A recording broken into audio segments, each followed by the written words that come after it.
Welcome to Indiana Sports Beat Radio, presented by Endeavor Hospitality Group and Andy Moore Honda of Bloomington. Looks over the middle, second guesses, fires, throws. Does he make the catch in the end zone? Yes! Touchdown! Oladipo to win it. Another one! He got Another one! Another one! Huge hole. He's at the 30. He's going to go. 10, 5, touchdown, Jonathan Taylor. Galloway finds Rob Finnessy, who fires the three, and He hit it. Now, from the Golf Club at Eagle Point Studios, here's your host, Jim Coyle.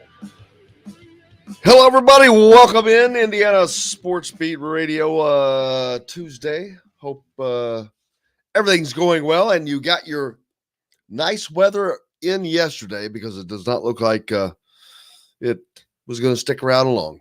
Raining out there today. That's okay. It's springtime, right? Into a lot. Each life, a little rain must fall to get the flowers growing. Hope your day started off well. Looking forward to talking to Mike DeCourcy, chronic Hoosier. Saw the Indiana women. I was able to follow that game for the most part. I did not. They were outscored, I know, in the second half. I forget what the number was, but that they held on and made it through to the Sweet 16, winning in Bloomington. I think it was 56-55 to get past a pesky. Who was the team? They upset Kentucky. I forgot. John? Princeton, yes. Princeton. But they're moving on to the Sweet 16, so congratulations to them. That's awesome. The game, I didn't get to see the other game. I was traveling. Got Matt Ryan to the Colts. That has got to be big news. Yeah. Indiana playing number 2, UConn in Connecticut. So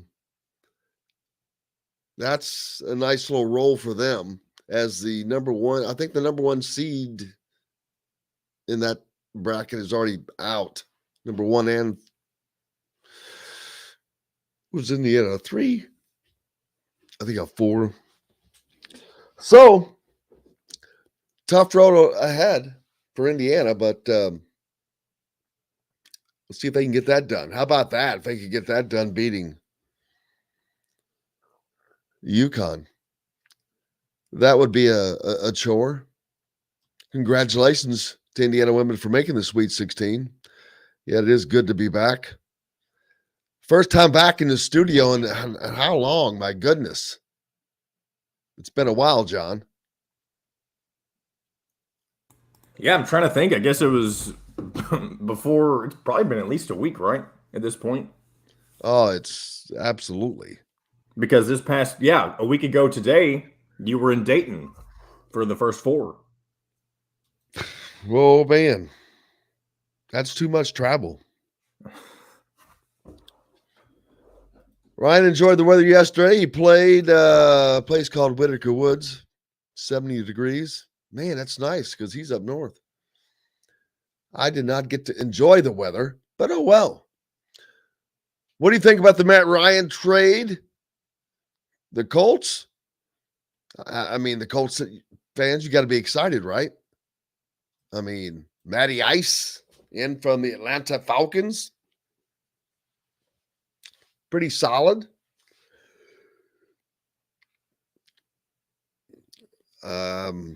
I think Colts fans are happy overall. I think it was a good trade. He's a solid quarterback.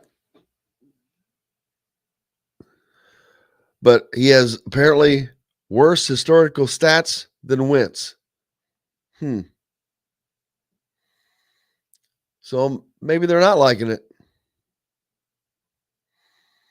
For goodness sake, Matt Ryan, Indianapolis, good things come to those who wait. Maybe that's true. Maybe it's not. So what do you think? Matt Ryan, the guy is he going to get the job done?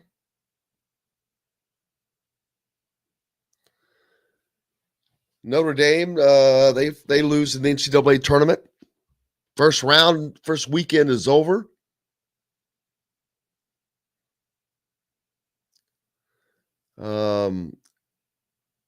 Lamont Paris is going to be the coach at South Carolina.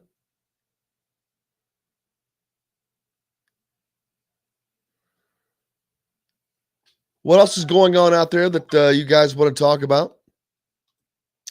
The NCAA tournament entering week 2. Not a lot of surprises. The only thing that surprised me is at one point I was doing okay in my bracket. I haven't checked it lately because the last time was not good. Was not good at all. But I think I only have 2 Final Four teams left after the first weekend. I'm trying to remember offhand. I'll have to check that in the break, but go ahead. I wonder how Johnny. much money you could have. I'm looking at updated NCAA tournament odds, and it's showing St. Peter's with a plus 20,000 to win the national championship. If you place like a $5 bet just on St. Peter's to win the national title, how much can you get from that if you bet it right now? Man, you're asking the wrong guy to do math at the wrong time. Those numbers are way too high for me. Maybe Way we'll ask too Mike high. DeCourcy. I know he's not a betting expert, but we can see if he has any thoughts on that. Well, if it's there you go. Oh, NIL, IU cheerleading, according to Tim, has signed an NIL deal for their shining moment during the St. Mary's game. They already have a T-shirt. That's funny. The cheerleader saves the day with a picture of a cheerleader plucking the ball off the top of the backboard from the game in Portland.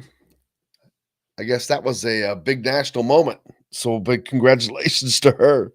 It was funny. It was quick thinking. Hey, we got to take a break. We'll talk more about that and much more when we come back. The great Mike DeCourcy joins us from the Sporting News, Fox, and BTN.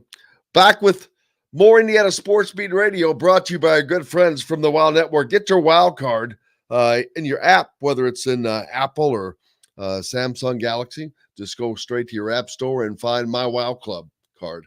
Back with more Indiana Sports Beat Radio after this. We'll be right back to the Golf Club at Eagle Point Studios for more Indiana Sports Beat Radio with Jim Coyle, presented by Endeavor Hospitality Group and Andy Moore Honda of Bloomington. Whether you're visiting Bloomington. Good morning, Mike.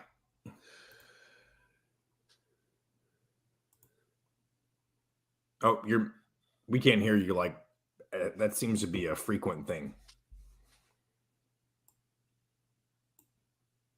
Nothing.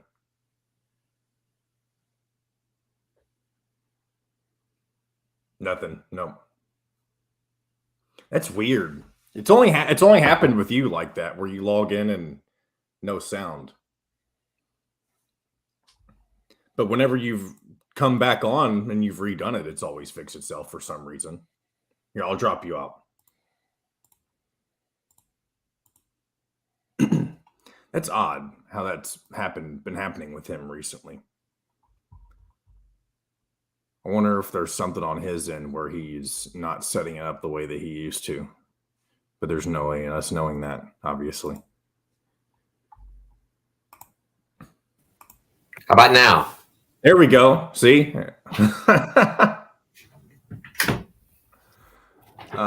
We were joking about when you popped in, you wouldn't know how much someone could win off betting St. Peter's to win the national championship at this point, would you? No. 20,000 odd, plus 20,000 to win the national, plus 3,000 to reach the Final Four. Well, that's plus 20,000 per dollar bet, isn't it? I don't know how any of this works. I just know that it's ridiculous.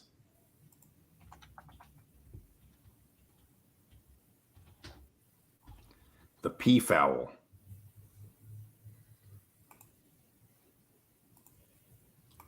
I forgot to text Kevin and see if he's going to be joining us today.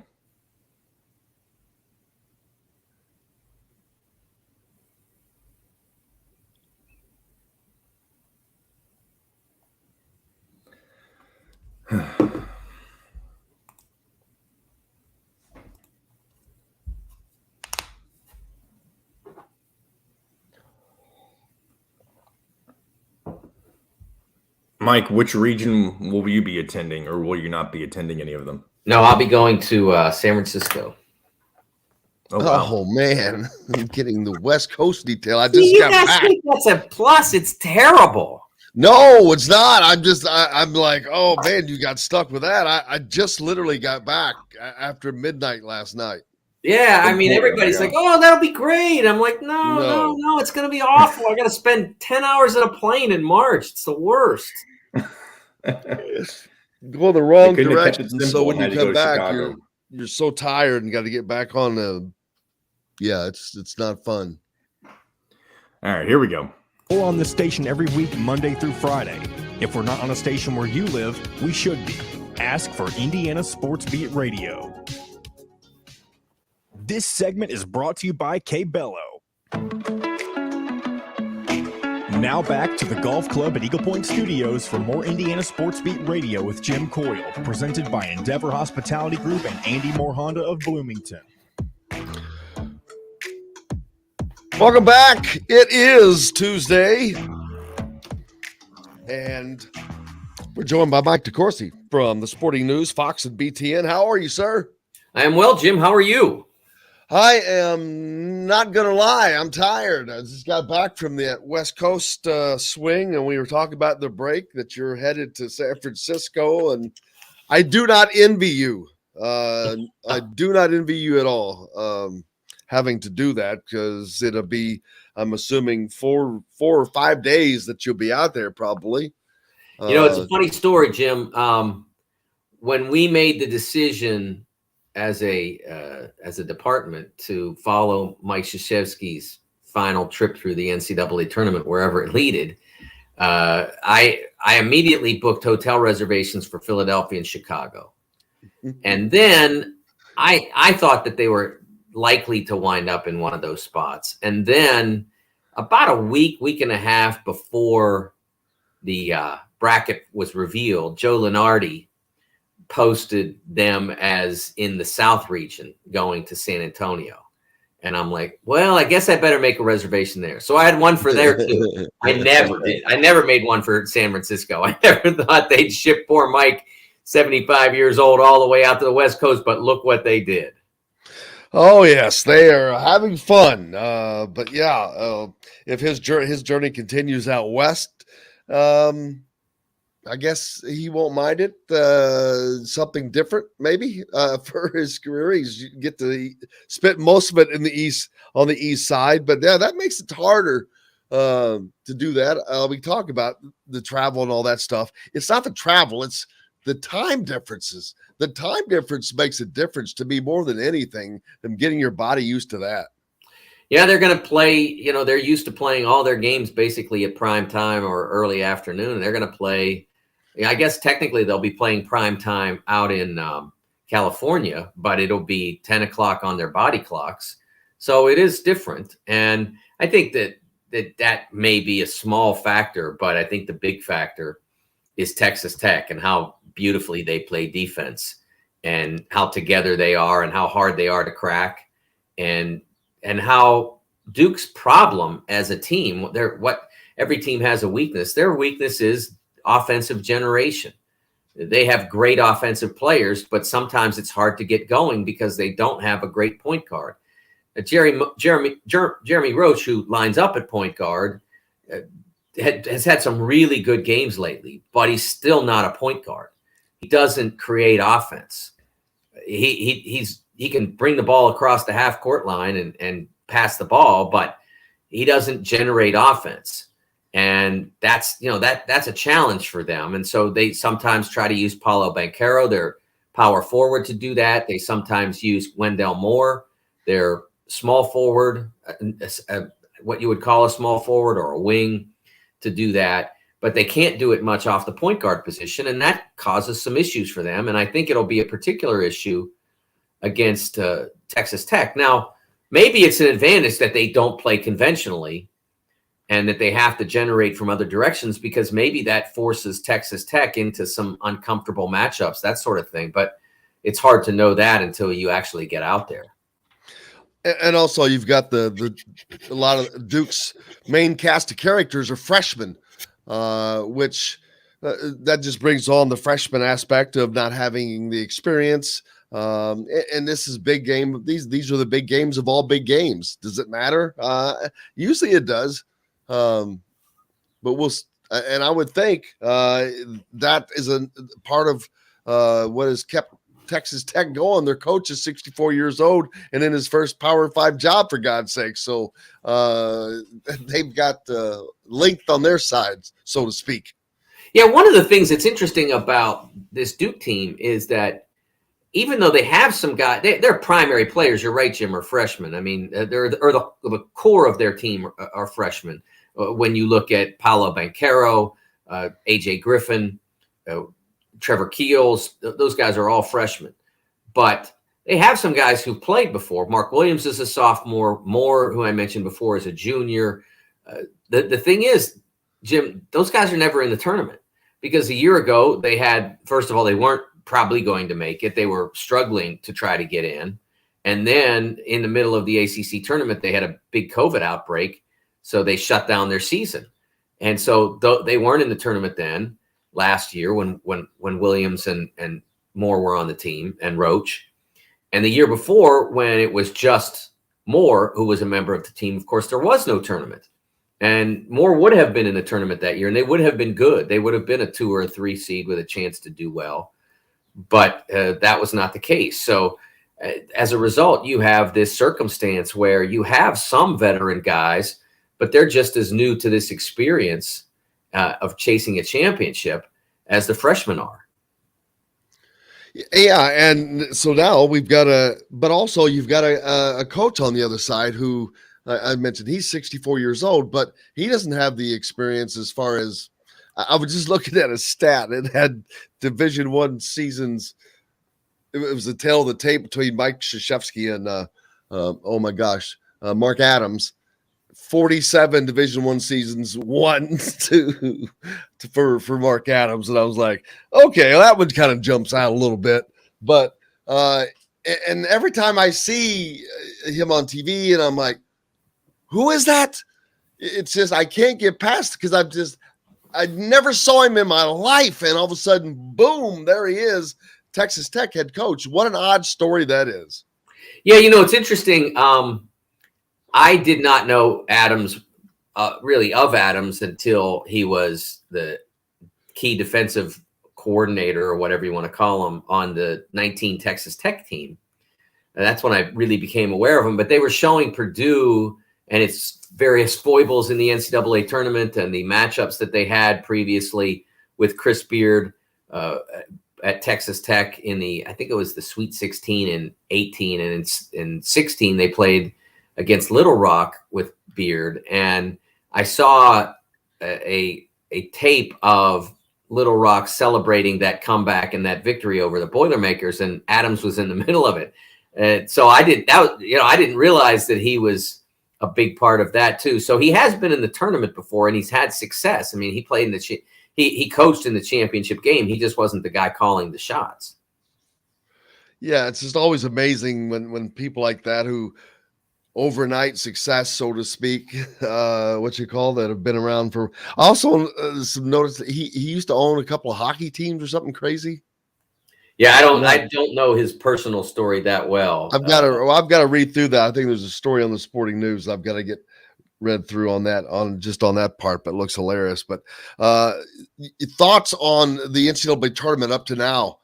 First full weekend in. How'd you do? How do you feel? The brackets hit. Where are you there?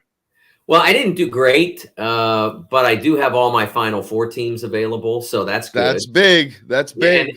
And honestly, I mean, not that it means that they're going, but the brackets have opened up for some of them. I think that if you look at Kansas in the Midwest, they now have 2 double-digit seeds in the opposite game that they would have to play in the Elite Eight. Now, I think Miami is terrific, and they warranted a number 11 seed because they are so inconsistent. But when they're at their best, they're terrific. I mean, they destroyed Auburn, embarrassed them really in the Sunday second round game.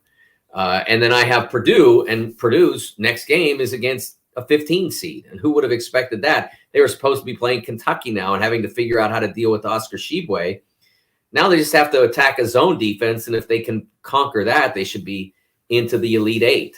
So, and of course, Baylor's gone, so they don't have to worry about playing them. I mean, UCLA and North Carolina are both significant teams and obviously overwhelming programs. So it's not going to be easy, but it's not going to be, again, what it could have been. And in the West region, I had Gonzaga; they're still alive, and Arizona in the South, and by the skin of their teeth, they are alive, and they no longer have to deal with the possibility of playing Tennessee. So it's things have gone pretty well for some of those 1 seeds that I have. So the early round carnage that my bracket endured, maybe it won't turn out to be so bad. Yeah, I'm with. I guess there's no reason to do any reseeding. The suggestion of reseeding after weekends, because it is what it is now, right? I mean, these teams are set.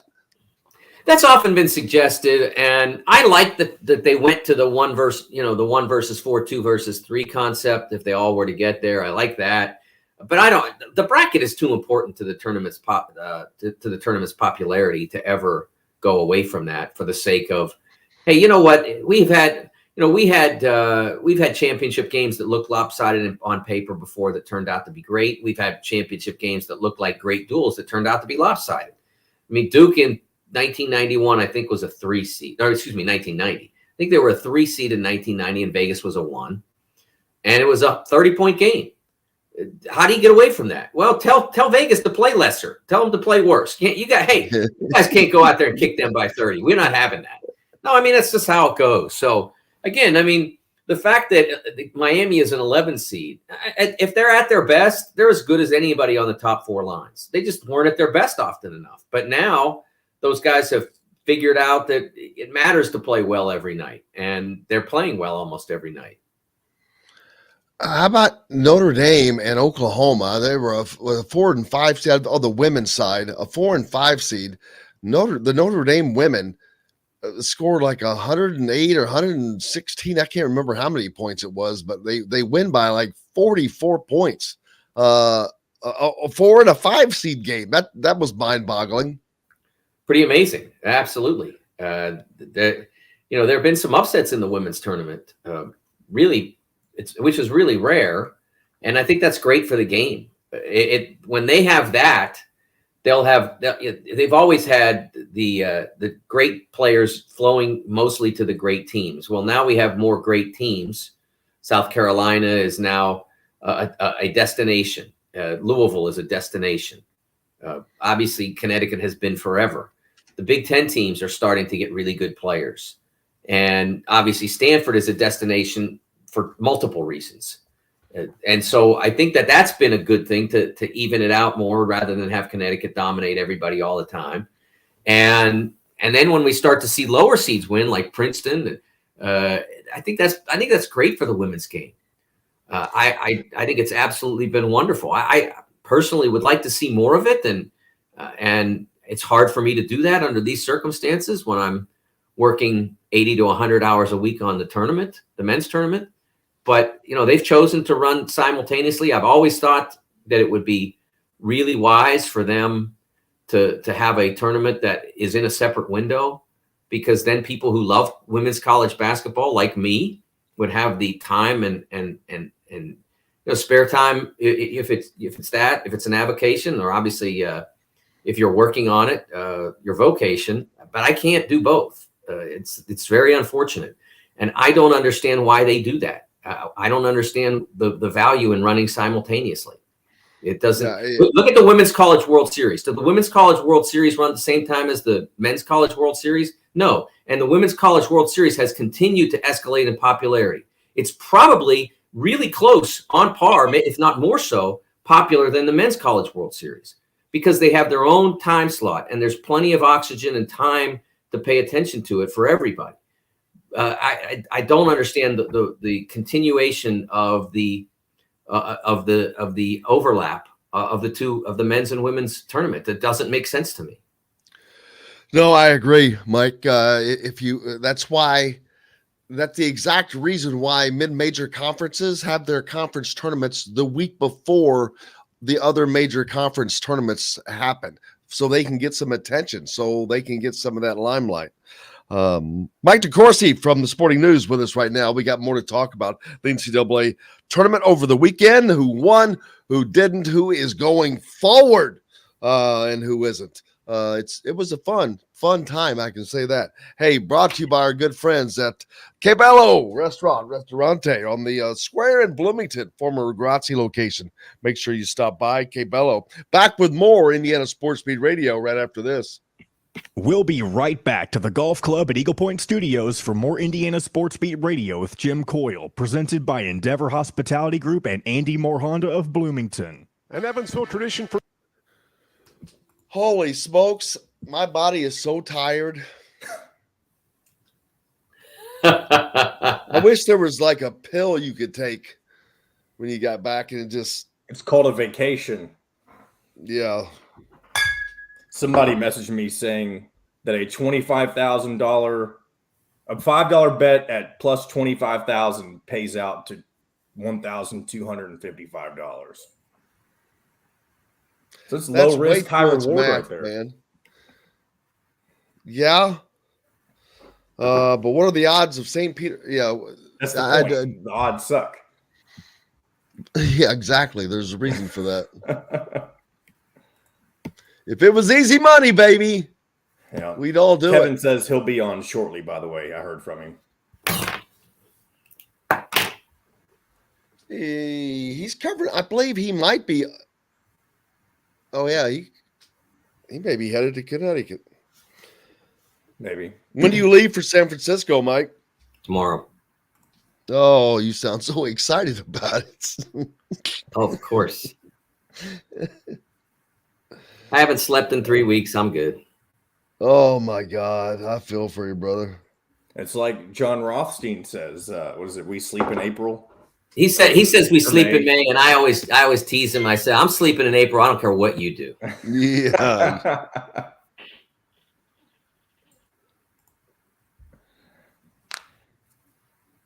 Yeah, he's a character. He really is. He's a good guy.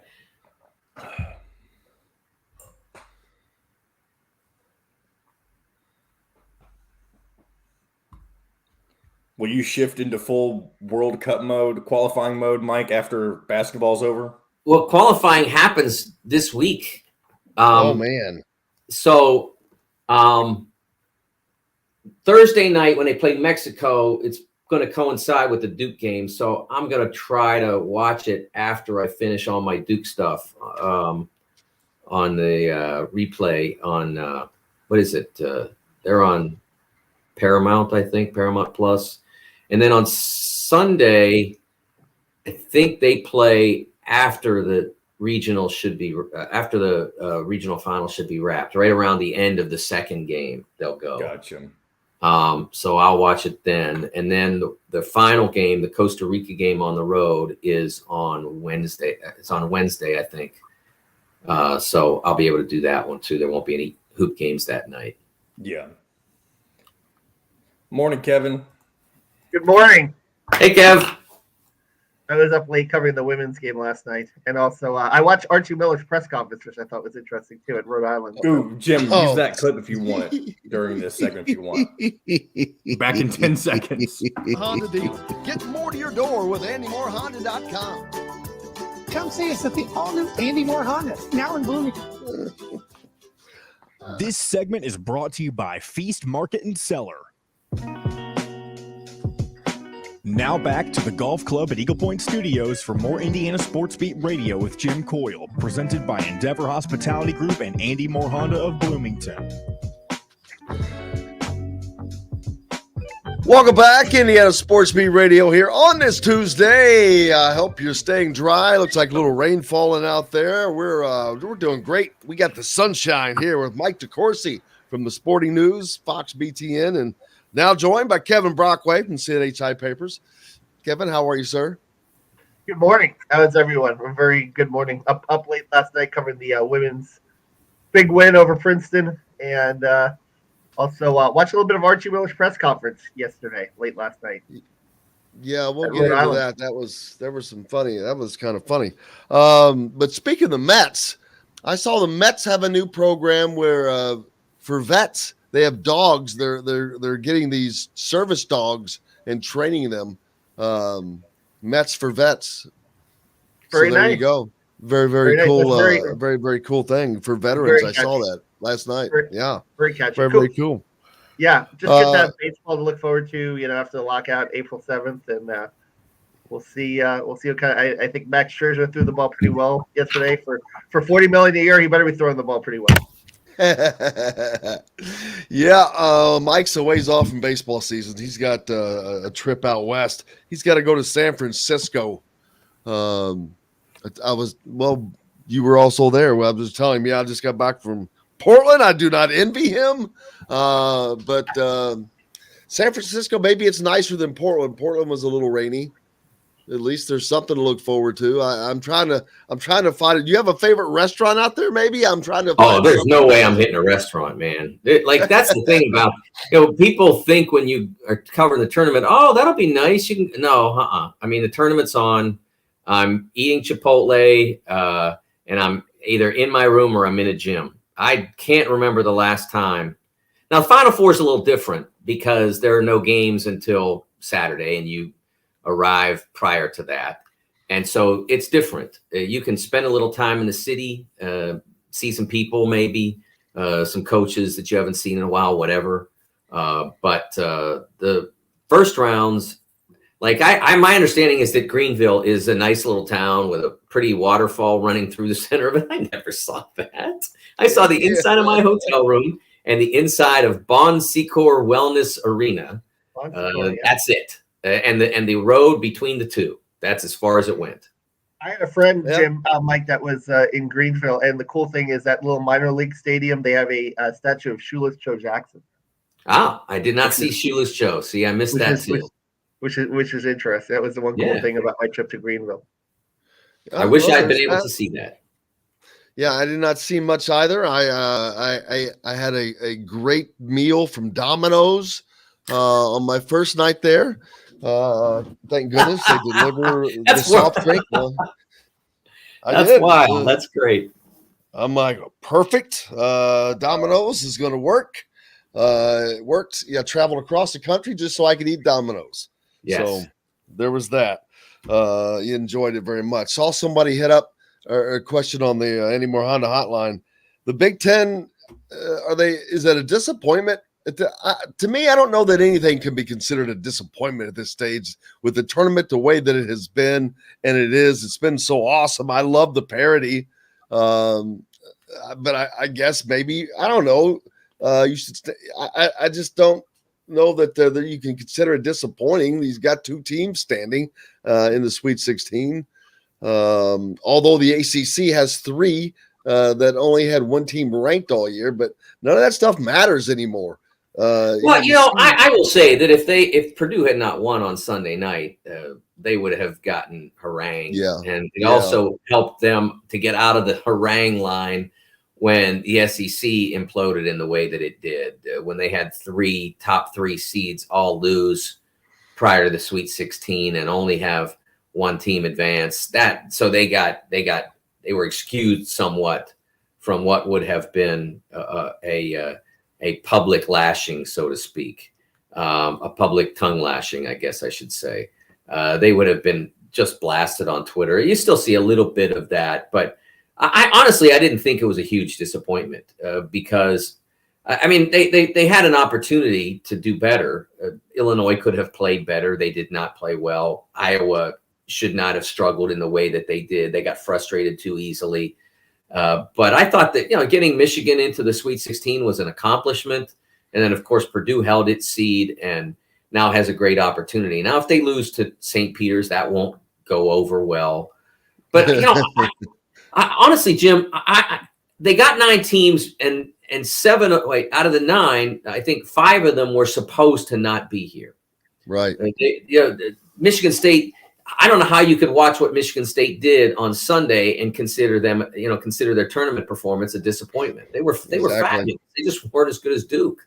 I didn't think Ohio State played great against Villanova, but they didn't quit, and they easily could have, and at least came back to make it a game. So I didn't think it was a great performance by any stretch, but I think if you're calling it a disappointment, you're just, you're wanting to call it a disappointment. And I agree. Wisconsin, though, I would say is the one that you would think that with Johnny Iowa could have done better. But I thought kind of towards the end of the year they were teetering a little bit anyway. Yeah, Iowa. Look, Iowa was never a great defensive team, and they didn't react well to the Princeton offense. But more so, they got frustrated on offense, which was disappointing because they certainly had the ability to win that game. It was a 1-possession game, and they gave up on their offense too easily. They gave up on Keegan too easily. They didn't work hard enough to get him the basketball. They didn't work hard enough to get good shots. That's what was disappointing to me. It was not that they lost, but that they gave up on their game. They gave up on what they do well. I was surprised by the fact that they didn't fight through the difficulty. But I don't think that they had a bad performance in terms of the league. Look, this was not the best league in the country. Anybody who said that was misinformed or misunderstanding. The Big 12 was by far the best league in the country this year. They had 2 number 1 seeds, and they had no bad teams. That's covering both ends. It's hard to have no bad teams. Now, it's easier with 10 than it is with 14. And that's what made the Big Ten so special and extraordinary the last 2 years. They had high-end teams like Ohio State at 2 and Michigan at 1 last year, and Purdue at 3, I think they were. And that was a disappointment. To only get 1 Sweet 16 team last year was a disappointment. And it was a massive disappointment for everybody when the great league that existed in 2020 didn't get to show it in the NCAA tournament.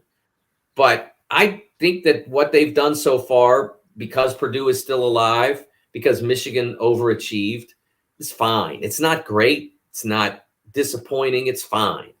And other leagues had worse tournament performances, and the Big 12, which was a better conference, has had a better one.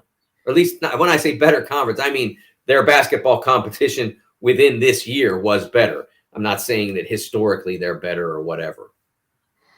I agree, Kevin. The Big 12 was the best conference this year, and just they were fun. All the games were fun to watch. I was talking about all of my man.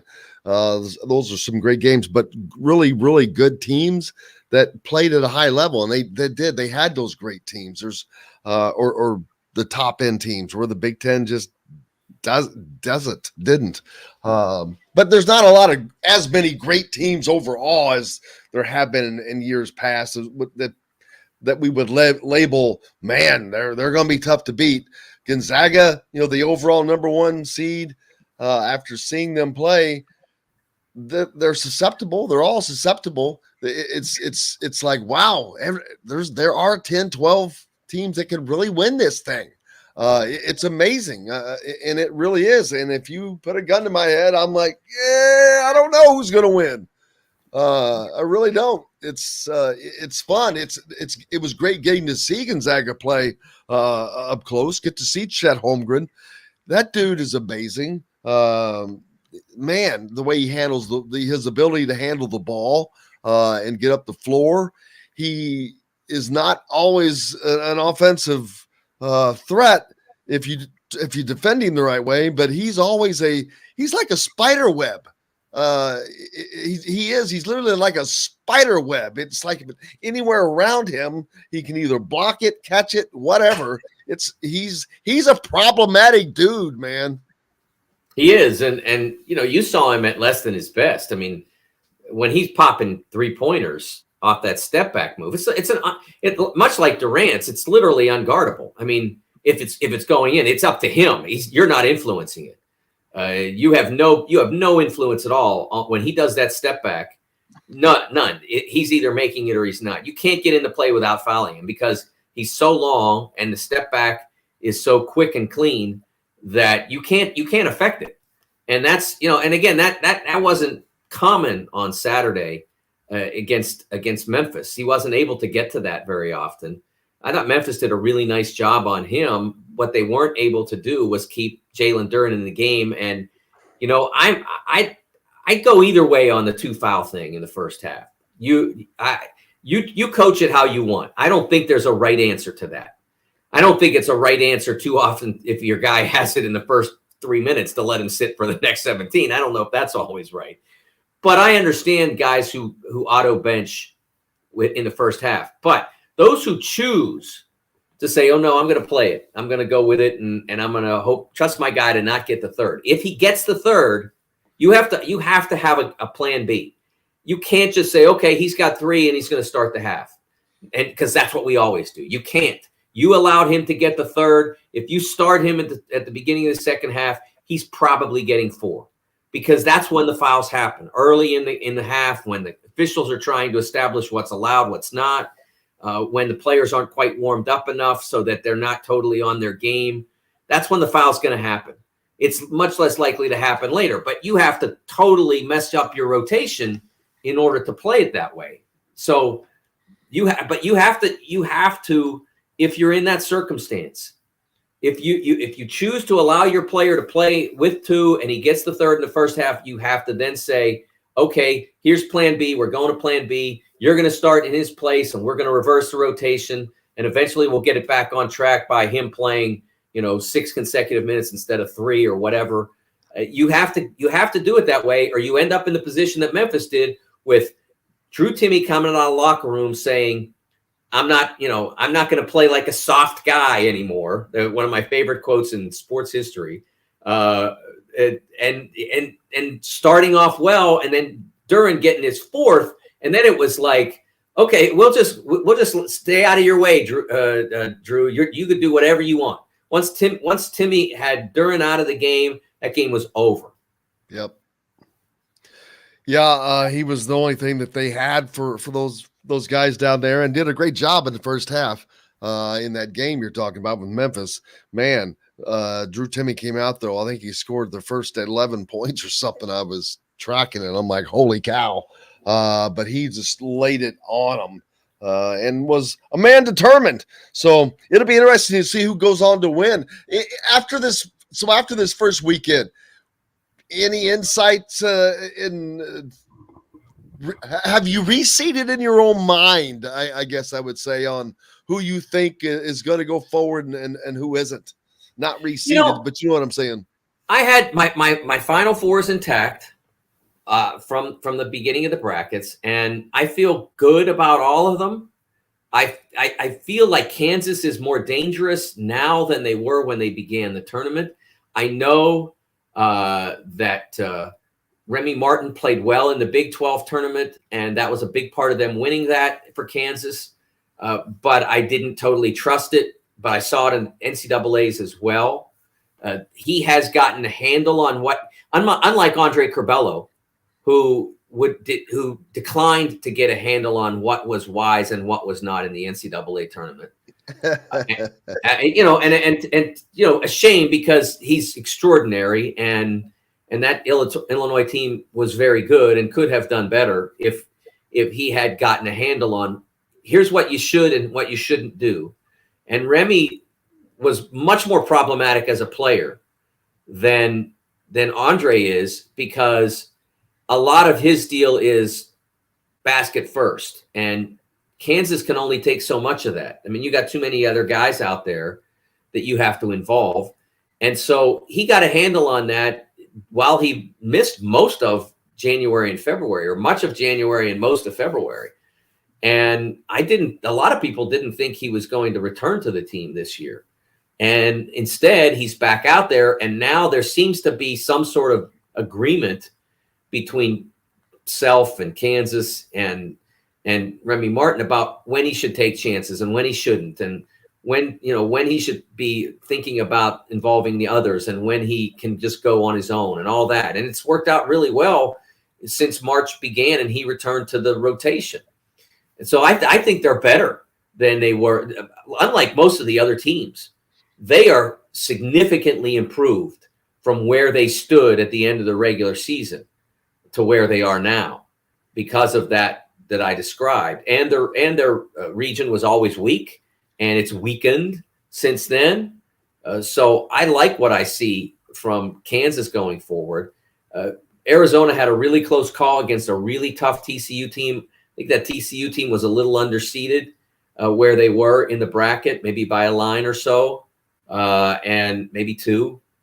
And I think you saw that. They were better than their seed, maybe more so than any team in the tournament so far. They were better than their seed. And so they played Arizona really tough, but Arizona deserves some credit for not surrendering and not giving in to what Texas Christian, was able to do. So I like where they are. And, we talked about the Zags. I think they're in good shape. And Purdue, which I picked and then worried about because I worried about whether they'd be able to stop. First of all, I worried about the physicality and having Marcus Carr at the point in terms of his obvious physical gifts, his ability to get into the lane and all that. I worried about that matchup. And then I really worried about, after I picked it, I really worried about Kentucky because they have the two guards that can penetrate so well. And that's something that really Purdue struggles with. That. So I think they're in better shape than they were at the start of the tournament as well. Yeah, they're coming. They're one of the teams that's coming on. I was looking through the list and I wrote down 5 teams that I just don't think they can win it. That leaves 11 teams yet that can win the national championship. That I'm like, yeah, I can see them win. I can see them win. I can see them win. Michigan, I should have put them in. I don't see.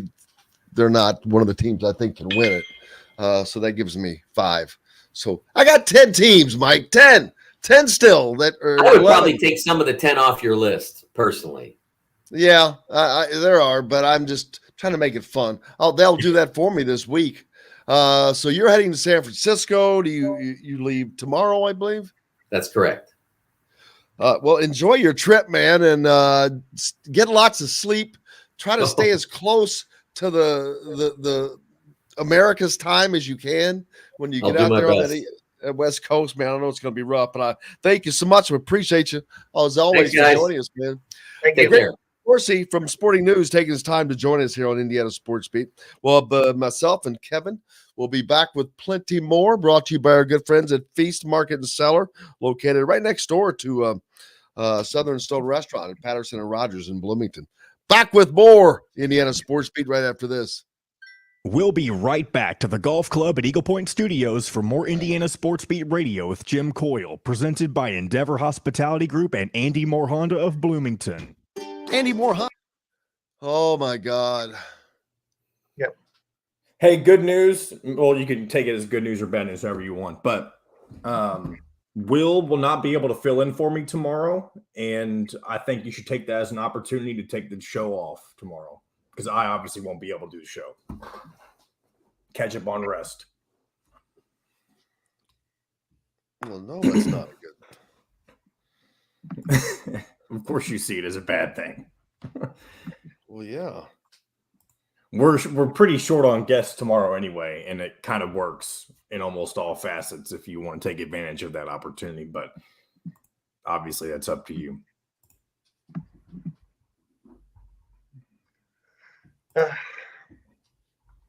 What day did you get back, Jim?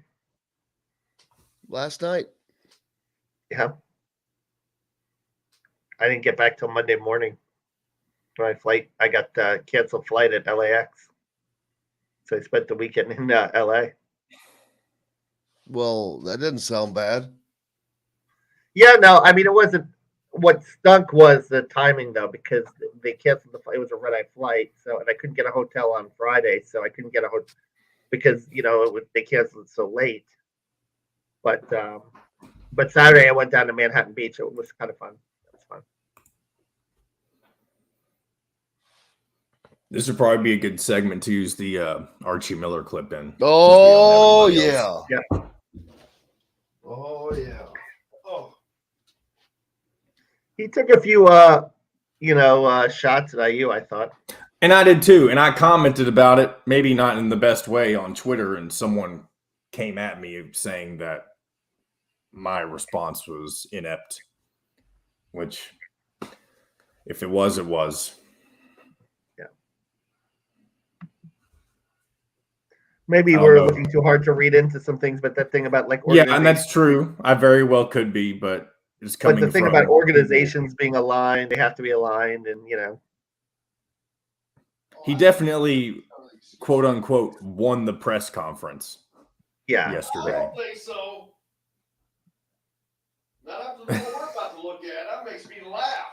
Well, here's the thing. We're looking at it from an Indiana perspective. I'm talking about from a Rhode Island perspective. He won the press conference.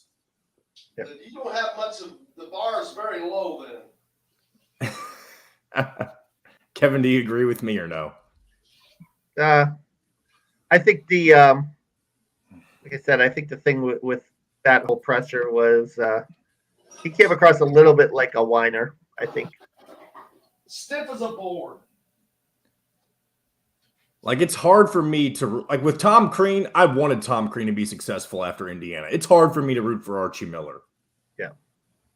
Man, all right, here we go. That's Realty. Let Cheryl Sizemore get you in the home you want today. Cheryl at IndyHomePros.com. This segment is brought to you by Bubba's 33 in Clarksville. Pizza, burgers, beer. Now back to the Golf Club at Eagle Point Studios for more Indiana Sports Beat Radio with Jim Coyle, presented by Endeavor Hospitality Group and Andy Moore Honda of Bloomington. Welcome back, Indiana Sports Beat Radio here on this Tuesday. Not happy. Out of coffee in the studio. Uh-oh. Kevin Brockway from CNHI is with me. I didn't even have time to go down and make coffee, so we're out of coffee in the studio. Yeah. That's not a good thing, especially your first day back from a West Coast swing. Holy cow. By the way, new coach coming to the Big Ten, Kevin Willard, $4.4 million at Maryland, and he's going to be the new guy there, $4.4 million a year for 5 years. Yep. Hall. A little East Coast flavor staying over there on Maryland side. What do you think about the hire? He's good, but he had a lot of difficulty in the tournament. Well, when he took over Seton Hall, they were a downtrodden program. He built them into a consistent winning program, but a program that very much like Fran McCaffrey couldn't get out of the first weekend of the tournament. That was a big issue. Speaking of which, is how much pressure's on Matt Painter? I think there's a little bit of pressure. I think this is a great chance for Purdue to get to the Final Four. However, obviously if you get back, this has got to be the best chance to get to the Final Four they've had since they've been to the Final Four, which has been 106 years? No, since 1980. But maybe a couple of years ago they had that great run that ended to the loss to Virginia. But yeah, this is, if this team doesn't make a Final Four, that's got to be disappointing. Well, I don't know. If they don't make the Elite Eight, it's disappointing if they get upset by St. Peter's. But I do think, North Carolina's playing. Well, that would be embarrassing, not disappointing. I think North Carolina is decent. But I think UCLA is going to win that game. And Purdue UCLA, Mick Cronin's pretty good. They've got good talent. They went to the Final Four last year. They're going to be hungry to get back. I think if they lose to, say, UCLA in the Elite Eight, there's not necessarily shame in that per se. And I still think Elite Eight is a pretty good season. But, if you're a Purdue fan, you really want to get there. But I think Purdue UCLA would be a tough matchup. Purdue North Carolina, I don't know. Then I would say, Purdue beat North Carolina head-to-head. Don't forget, in Connecticut, I believe that was last November. They beat them. Yeah, So North that would Carolina be was a interesting. different team then. That would be it. Well, Purdue's a different team too. I mean, you grow and you evolve, and No, but North Carolina wasn't winning. They're winning now. they're winning now because they're playing great offense. But they weren't playing. They're a different team. They weren't playing very good offense. What do you say, different team? What do you mean by different team? I mean, they have the same players. Different team, but they weren't. Well, they were not playing nearly like they are now. Yeah, but you can say that about a lot of teams, right? Purdue, but we're not talking about a lot of teams. We're talking about specific. There's just a difference in growth. You can have a greater disparity in growth than someone else does, and I just think that the growth has been greater for them. Well, I don't know, but I do think Purdue. It is. You do make a good point in the fact that Purdue did come out of the gates really strong, and then they struggled a little bit in the Big Ten, but now they seem to have found their footing a little bit now going through this stretch. But I think that I do think Purdue UCLA would be a fascinating Final Four if they get to that. Ooh, yeah, we'll see about that. Mick Cronin is pretty good at what he does, as we both know. We saw him in Portland, although they did kind of struggle a little bit with Akron. First game jitters, maybe, but you know what? Everybody struggled, man. It was like, I don't know if it's struggling or some teams did look like they struggled. But it wasn't against the other team. It just looked like they struggled at times. But finding all these games were fun and interesting to watch. Archie Miller, don't forget. I'm gonna start calling him Lil Rhodey. Lil Lil Lil Rhodey. What's up, Lil Rhodey? And if anybody steals that, I'm gonna be pissed. You can't steal. But he had his presser being announced as Rhode Island's new coach yesterday, and Kevin watched it, and I watched it, and I just thought it was funny. Of course. Maybe I'm looking at it from a different perspective. I'm not trying to. I'm trying to just watch it. And he seemed at times nervous is not the word, but he's very uncomfortable. He's just very uncomfortable. He's just he seems very uncomfortable in his own skin. He was a little reflective, though, because he was talking about his you remember about when you get knocked out, he's talking about the Indiana job and saying that he needed his wife more than his wife needed him at that time, and how she was the one that talked him back up, and now he feels confident again. Now we'll see how that lasts. The whole thing about the organizations aligned too, I thought that was a little bit of a backhanded shot at Indiana. I think we saw that Indiana's organization was aligned fine this year and getting back to the tournament. I think that had more to do with your coaching ability than anything. Yeah. And well, just look at again, I just continue to say, I said it for 2.5 years, but look what the players said after he exited. That's all you have to hear. Anyway, let's listen to Lil Rhodey, Archie Miller's the Rams' new head coach. And the proud thing that I am of our first stop at the University of Dayton was we didn't stop. Sometimes you break through and you make the tournament, and then they don't hear from you for a couple years. Sometimes you break through and you continue to go. And I think that is the thing I was most proud of at Dayton, was the consistency that we had, and tremendous support, unbelievable people, great friends. And then I moved to a second spot and had a press conference. I was popular. Only at the beginning. But with comes change and transition, it's hard. And now I stand here. Maybe a little bit more flawed, maybe a little bit more imperfect, maybe don't have the shine I once had, but I will tell you this. At this stop as I speak here, this is the best I've ever been in my life, the most ready I've ever been in my life, and the most excited I've ever been in my life to take something on like this. There you go. He was a little reflective, and I thought that part of it was good. I thought he was a little reflective about some of what he went through, and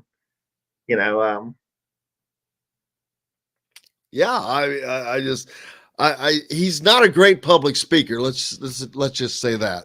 But yeah, there at the end, he was a little contrite, I guess you would say. This is where he belongs, and he should be fine up there. There's no pressure. You've got Providence, which is the jewel up there. So and you've got Ritzy. So he can go to the Rhode Island School of Design. If maybe, I don't know, do they have a basketball team? RISD? Well, what about Bryan College too? Is up there in Smithfield, Rhode Island. So you got that as well. But no, I think this is the job that this is the bounce back job that he's angling, I think, eventually for North Carolina State if Kevin Keatts flames out there. And if he can do well at Rhode Island for a year or two, like he did at Dayton, then maybe he'll go back to his alma mater. That's my opinion. That's my read on this whole thing. Good luck to him, man. Good luck to him. We'll see how that just kind of. He talked about being connected on defense. The pack line, the way he runs it, is never going to work. Yeah, that sport code did look a little like Matt Foley. Van down by the river. Good call, Tom Edford. Hey, and big thank you to Jennifer for making all of our arrangements for Indiana Sports Beat to travel. Thank you so much. We could not have done it without you. Man, when flights had to be changed and all that stuff, that's rough traveling out west. Yeah, well, tell me about it. I had a canceled flight from LAX on Friday night. I was going to try to get back for the women's tournament on Saturday. Spent the whole weekend there. Spent Friday night sleeping on the terminal floor in LAX. Man, wish I had pictures of that. Yeah, it was not fun, but did get down to Manhattan Beach on Saturday. That was a little fun, and got a little beach time in the Pacific. That wasn't too bad. Did you go to Muscle Beach? Pump some iron? No, that's Venice Beach. Manhattan Beach. I went to this kind of funky little beach bar though. They had a lot of volleyball players come in and barefoot in the typical Central Casting California beach life. It was fun.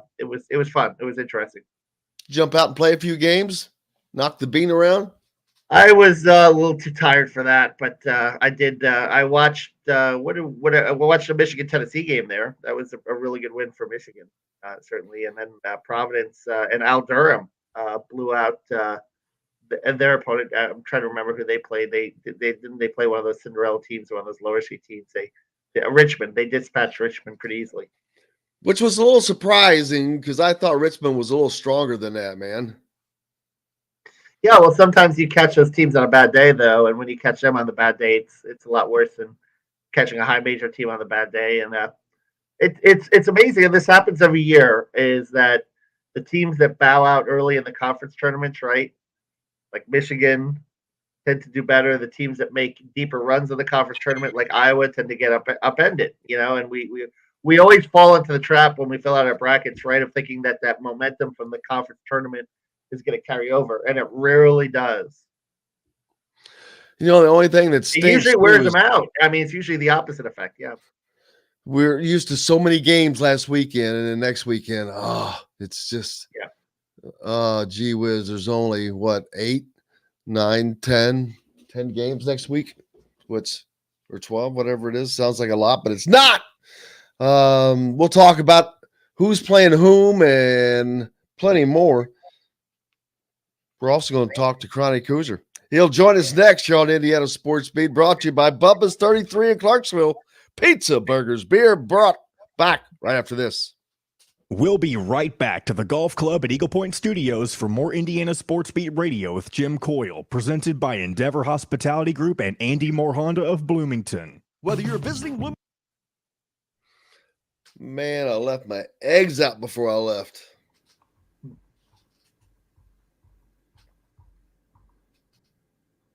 Hello, Chronic Hoosier.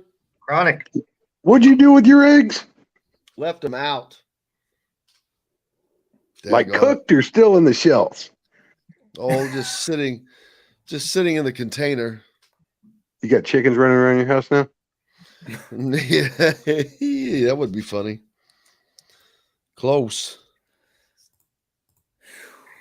Peeps, maybe some peeps. It's close to Easter. It is about peep season.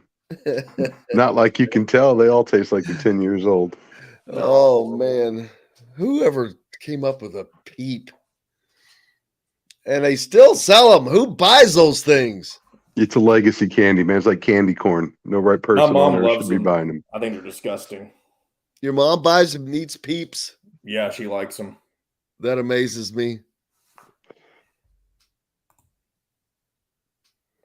Peeps. But other than the her, discussion. I don't know anybody who likes them. Consider me in the anti-gelatin crowd. When I was at Culver, whenever we had a horse go down, they were resourceful, and not only would we have steaks in the mess hall the following day, but they would always make full use of the. I'm not even shitting there, man. No joke. But they'd make full use of the carcass, and they would harvest the hooves to send them for processing for the production of gelatin. And until you've ever seen a horse that's had its hooves cut off, you will never look at peeps the same damn way again, man. Ugh. Mm.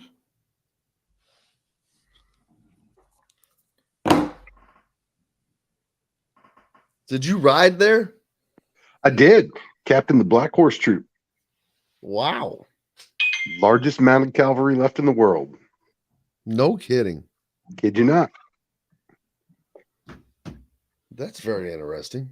Didn't intend to. I was just a casual horse rider prior to that, but when I got up there to go play soccer, it was like you can join the band, you can be in the artillery, you can be in the infantry, you can be in the troop. It's like I don't want to walk, I don't want to sit in the back of a truck, and I sure as hell ain't playing an instrument, so sign me up for the horses.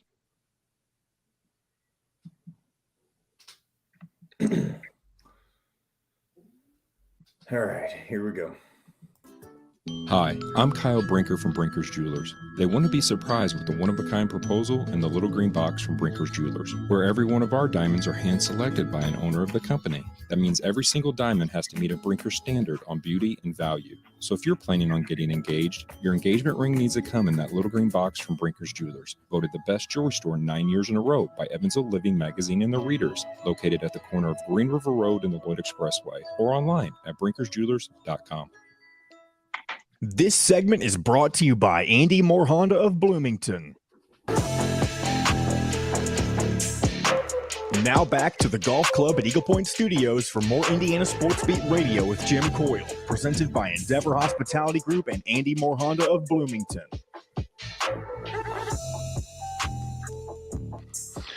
Welcome back. It is Tuesday, brought to you by Andy Moore Honda Bloomington. Bloomington's number one Honda dealer, number one for a reason. Get more to your door with AndyMooreHonda.com. With us now, Chronic Hoosier. How are you, sir? Glad to be back, man. Glad to be back. You and me as well. Kevin Brockway here from CNHI is also. And last we spoke, the first and second rounds had not. See, last time we spoke, we hadn't even finished the first four in yet, I guess. Yeah. So they were still Indiana waiting for that plane to fail them. Yeah, twice. Well, they had to sit twice, but Indiana they did get their first NCAA tournament win and made the field. Had to travel all the way out to Portland. Not enjoyable trip, but played a game St. Mary's team who was just a little bit too much on that last Thursday. But back into the tournament, which is the biggest thing for Indiana. Yeah,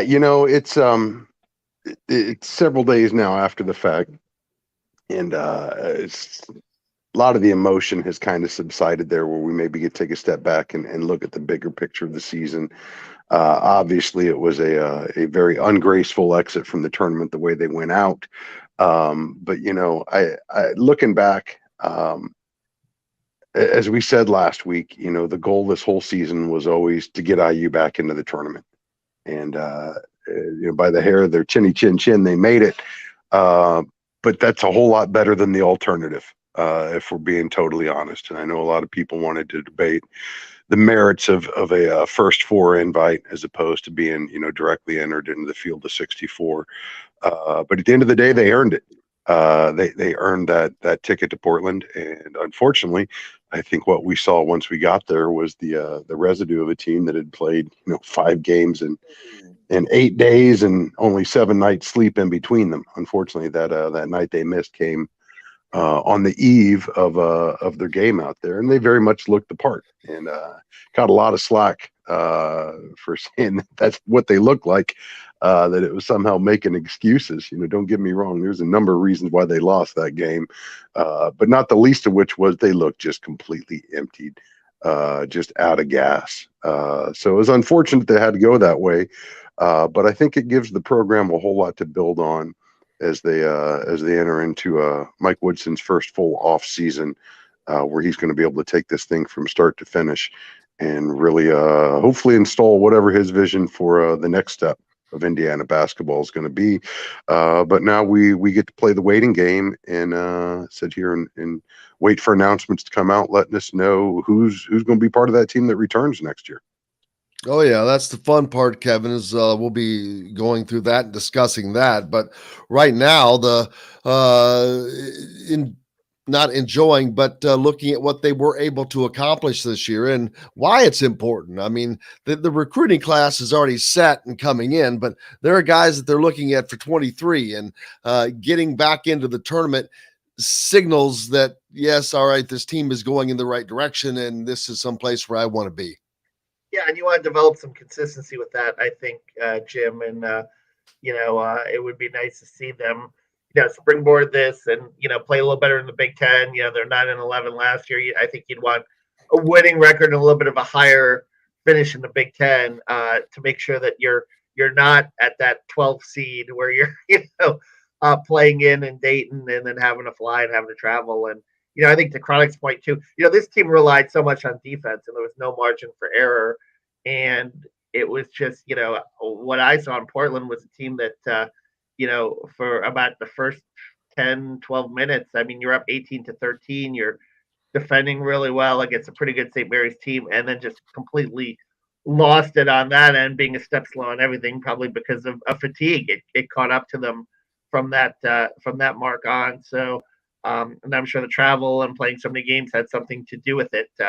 And St. Mary's just really turned it on. And I think Randy Bennett's a pretty good coach too.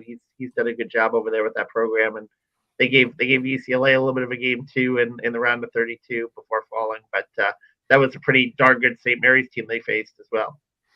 Yeah, I mean, they were rested and ready to go, and there's a point in sit there lamenting that. The fact that Indiana was back in the tournament, that's the most important part for them, and as they move forward, and as Chronic mentioned, now comes the waiting game, who will stay and who will go.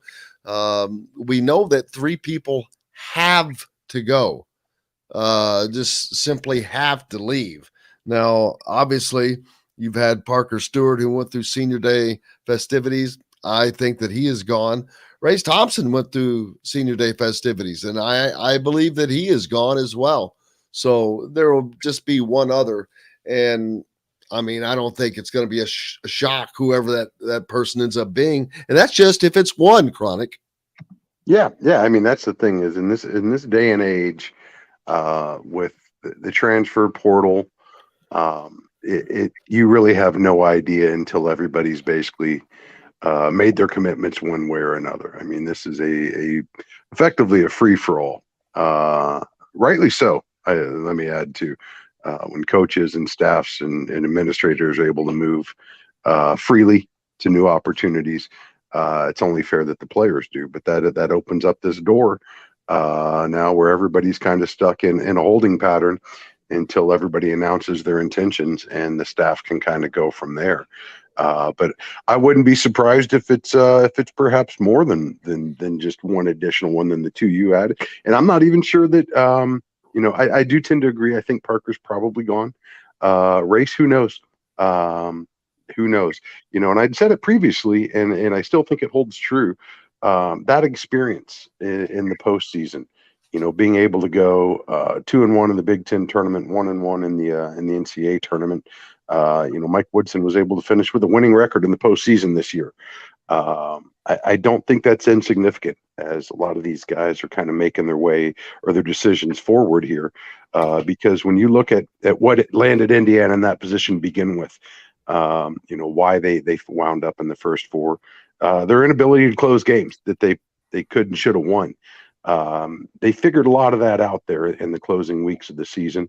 I think it started at Purdue, quite honestly. That time between we saw them lay an egg against Rutgers at home and the trip to West Lafayette, there was a buy-in on this team and a fight that came to the surface. And you saw it in the Michigan game, you saw it in the Illinois game, you saw it in the entire postseason, quite honestly, up until the tank was just empty out in Portland.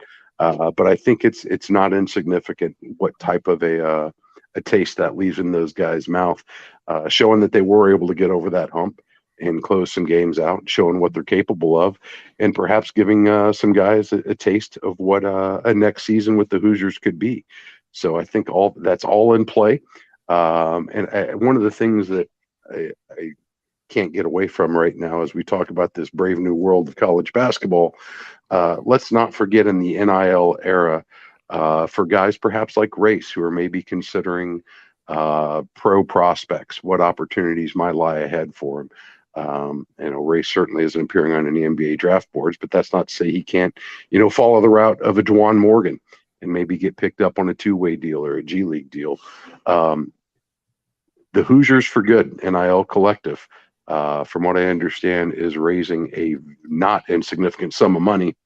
It's going to give Indiana the opportunity to compete for some of these guys who are perhaps considering their professional prospects as it relates to what income may be available to them. And people need to recognize Indiana is now a bidder for those services because of NIL. And this is going to be the first time that we've ever seen it leveraged to this degree, where it's certainly going to have to factor in some of the decisions ahead for these guys as far as what they plan to do next year. Because if they're out there trying to capitalize on their income earning years in the game of basketball, this is going to be an era where you can now continue to do that right here in Bloomington, Indiana, playing for IU. So I'll be fascinated to see how that all shakes out. But make no mistake, that is certainly going to be something these guys are going to have to weigh in their decisions going forward. Yeah, there's a new story out on the Hoosier.com from national recruiting, basketball recruiting director Rob Cassidy. Talks about eulogizing 6 high-profile teams that exited the NCAA tournament. Iowa was the first one, the cause of death, poor shooting. Kentucky was the next one, cause of death, poor peacock attack. Indiana, cause of death, fatigue. So very apt in that. But the fact that they're talking about Indiana in that moment is much better than it has been the last few years, and especially with these guys coming in, that's going to be a difference maker for this team.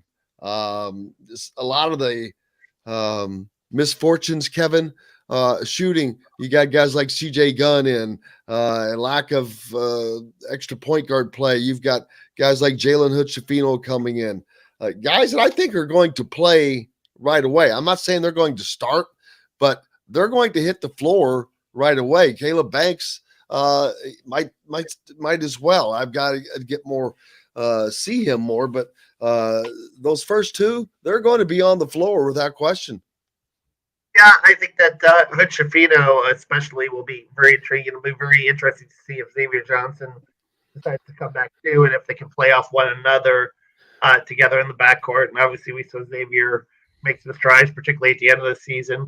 Hood Schifino is a guy that Jim, I know you saw down in Florida, and is a guy that can definitely play make. He's got great court vision, which would certainly help. And especially if a guy like Trace Jackson Davis comes back, like if you had a point guard that could really, really find him in transition or on, in half court sets, I think that would make his life a lot easier finishing around the basket. And you just mentioned something that Hoosiers for good.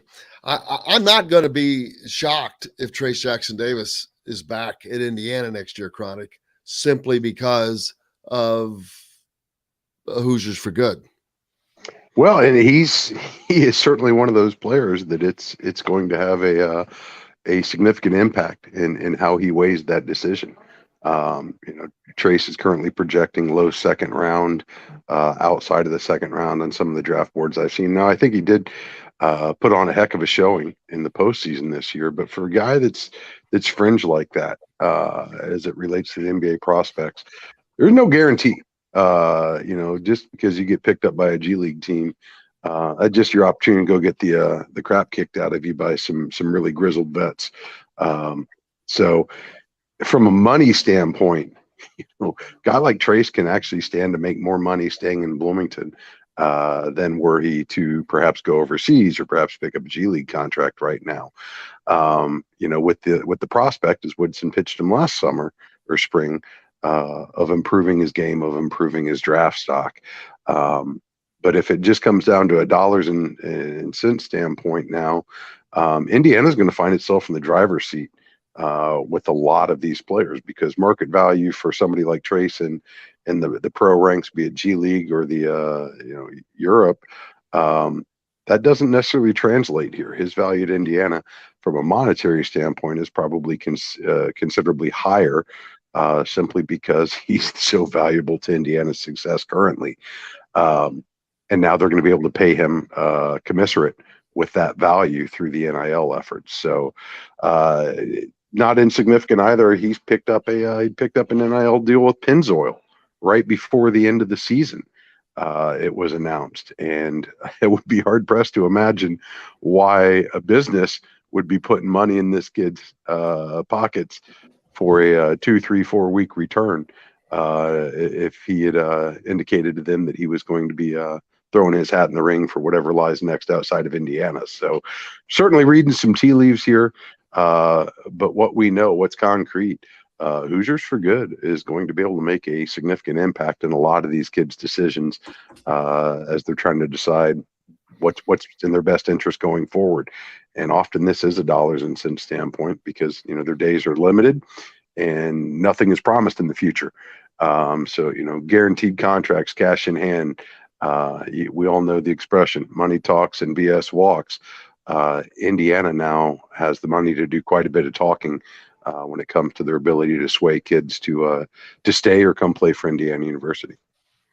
Yeah, I really, the Hoosiers for Good, it's basically going to be, it's Indiana's arm to handle this. And it's not a part of Indiana University, but it is a very close neighbor, a friend, a very close, I would call them close friends of the school. But it's something that the university will trust and will back and will put, I'm not going to say put their name on, but they will trust them and that they do the things and how, and do it in a way that it is needed to be done, as opposed to outside NIL consortiums who are trying to, do things.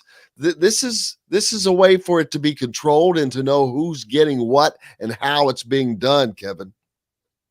Yeah, I was thinking about a phrase, but I don't know if I could get away with it on radio. But it is definitely a friend situation. Let's put it that way. You an arm of the university in terms of being able to help and support and aid these kids. And I think it's for a guy like Trace who's going through this decision making process, it's tremendously it'll definitely factor in for sure with regards to him. But I think too, I think sometimes there's that fear though of because he's an older junior of the NBA kind of has this, or you have this stigma where if you go into the league older, it's a lot harder to make it, and you're not viewed at the same way in terms of a development. The development piece of it is a lot harder as you get older. So he might want to try the G League route for that, and just being able to concentrate on basketball the whole time and not have to worry about school. But he strikes me as a kid that enjoys the college life and enjoys school, and I think that could factor into it as well. I mean, he's a very personable kid, and I think he enjoys being on campus, and you can even chase some records too along the way. He's climbing up the scoring list also. He could be, and if Indiana gets back to trying to make a deeper run, his legacy here can be even greater if he comes back. Oh, it didn't kick in. Where the hell you been? Oh, here, there. I can't hear that, can you? Just 1 second. No, I cannot. That was my happy, whatever his name is, from Blue Chips. Okay. I was struggling with that one for 2 seconds trying to track it.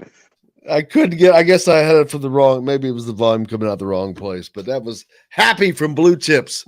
That is what that reminded me of, just having good fun with that. But yeah, it's in all seriousness, it's Indiana wants to be out in front of how they do this thing, but it is how it's going to be done going forth for Indiana play. And this does not mean they don't go out and get their own other deals. They can do probably whatever they want. I doubt that they're limited in any way, because you don't do that in business. So, but this is going to be the deal. This is going to be the one that brings them to Indiana. It's basically going to be part of the offer per se, Chronic. I know that that's not how people would like for it to be said, but that's the truth of the matter. Think of it like a super PAC, to make a political analogy here. There are necessary degrees of separation between the parties, but they very much have surgically aligned common goals.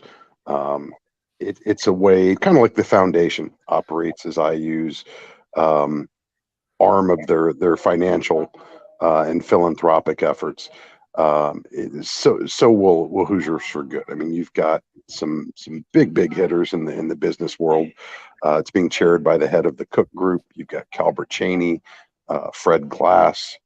There is a lot of power brokers who are going to be running this, and it's being headed by a former compliance officer at the university. So you can't necessarily say it's integrated into the department, but it is in lockstep with the department, and it's going to allow them to compete. We've spent the last year seeing these eye-popping deals popping up across the country, particularly in the SEC, for example, of ways in which schools are basically sweetening the pot for players to come play for them. And there's a very fine and albeit murky line between what's permissible and what's considered inducement, but you have to be willing to enter into that fray to operate in that space in order to give yourself a chance to compete in this new era.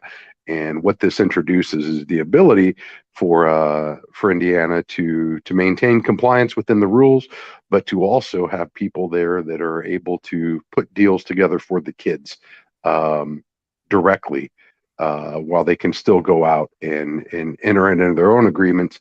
This is basically going to be the university's arm for NIL efforts. But at the end of the day, it's going to be the university's checkbook when it comes to ways in which players can receive compensation for use of their name, image, and likeness while playing at Indiana.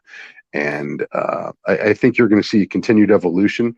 But I think what's most important is that folks recognize now Indiana's in that space, and they're competing very aggressively in that space. So as we're looking at guys like Trace and Race and future prospects in the pipeline, make no mistake, Indiana will be a player at the table And they're going to be able to bring a pretty big chip stack to the table at that. It's going to allow them to perhaps sway some decisions and tilt those towards Indiana. So we'll see how that shakes out. We'll see how impactful it is going forward. But it's a brave new world, and it's here. And make no mistake, Indiana is already operating in that space. And I think you'll find out relatively soon, for that matter, just how effective it is. Because I think as you look at some of these key decisions, and I'm talking particularly about Xavier, Trace, Race, I think you'll see those guys probably announcing their intentions here within the next couple of weeks. And likewise, I think you will probably see some of the departures within the next couple of weeks as well. Even though I've always counseled against it, why would you ever give away the IU basketball moniker before Little 5 week in Bloomington? I will never understand that, but I do recognize there are going to be some opportunities that kids are going to have to pounce on if they're looking for greener pastures, and perhaps those cannot wait. But my guess is we're not going to be holding our breath for too terribly long before we find out what the roster composition is going to look like for next year. I forgot Little 5, not that far away, man. Around the corner, fans back in the stands. Just that reminds me of spring. Just hearing those words, spring, it's here. Thoughts jump into my head, man. I'm like, oh wow, that just erupts spring into my head. I know a lot of the teams travel over spring break, but we stayed local last week and did quite a bit of hiking out in Hoosier National, and saw quite a bit of cyclists back out enjoying that gorgeous weather we had last week. So it's here, it's coming up upon us, and for the first time in a couple of years, they'll actually be able to get to go out and do their thing in front of their friends and their families and their supporters. So looking forward to that here in about a month away. But tis the season in Bloomington right now, man. You gotta love it. Yep. Before I let you go, me and Kevin are gonna debate this next segment, but I think it's time for Indiana fans. Just gotta let the Kelvin Sampson thing go, man. It's not why Indiana is where they are today, and I couldn't care less what he does at Houston or any place else. I don't like you gotta let that go. But everybody has a different take on that. I'll tell you what, man. The thing that this time of year always reminds me of, as this debate kind of rekindles, make no mistake, Kelvin Sampson's the best basketball coach Indiana has hired since Bob Knight was let go. That is a fact. It's a well-proven fact at this point. Unfortunately, it was just the wrong time when you look at his transgressions and how the NCAA viewed them at that particular time when he was here. But that's as much of a systemic or administrative failure as it was a individual failure on his part, because I don't think he was operating in those waters without at least tacit consent from the Greenspan administration. So whatever those decisions wrought upon Indiana, make no mistake, Indiana brought those upon themselves. And it wasn't just limited to Kelvin Sampson, but all that aside, the man can coach a basketball team. You never take that away from him. He's a hell of a coach. All right, brother. I hope you have a great rest of your week and look forward to talking to you next week. Hey, we still got one team in the tournament, and I'm looking forward to this Saturday. Heck of a performance, and can't wait to see where this rocket ride ends for this particular group of Hoosiers, because they have, for all the hand-wringing we do over Indiana men's basketball, Indiana women's basketball is something every Hoosier should be proud of, and proud to see as many Hoosiers came out and supported them last night as they did. That was one of the cooler scenes in my Assembly Hall experience. What did they end up having there? How many people? Just under 10, if I'm not mistaken. I believe it was the third highest crowd in IU women's history. Yeah, 9267, which I think is the third highest. Yeah, that's what they announced ever. It was loud. It was good atmosphere for sure, and Indiana needed it because Princeton came and kept coming. That was a hard game, but for the Graceberger to come up with those big shots down the stretch was something. Gronny Hoosier, appreciate you, brother. Thanks for having me, fellas. We'll catch you next week. Brought to you by Andy Moore Honda, Bloomington. Bloomington is the number one Honda dealer, number one for a reason. Get more to your door with AndyMooreHonda.com. Back with Kevin Brockway after this. We're going to talk some Kelvin Sampson and plenty more here on Indiana Sports Beat right after this. We'll be right back to the golf club at Eagle Point Studios for more Indiana Sports Beat Radio with Jim Coyle, presented by Endeavor Hospitality Group and Andy Moore Honda of Bloomington. Whether you're visiting, You going to Connecticut? Yeah, it looks like it. I'll know by this afternoon, but it looks like I'm going to go because I also got a credential for Purdue, so I'm going to bounce down to Philly also and do some stuff. So me and George, and George, my boss, is going too. So he's going to be basically based in Philly with Purdue, but I'm going to go down there.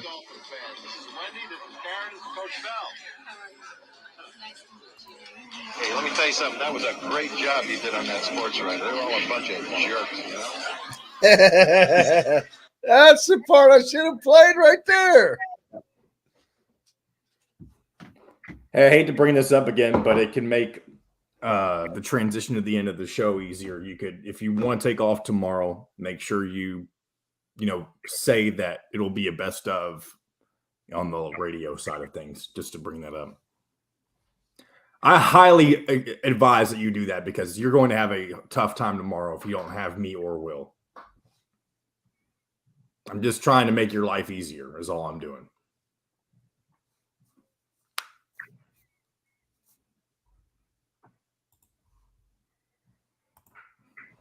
You're the only host I've ever worked with that doesn't ever want to take a day off.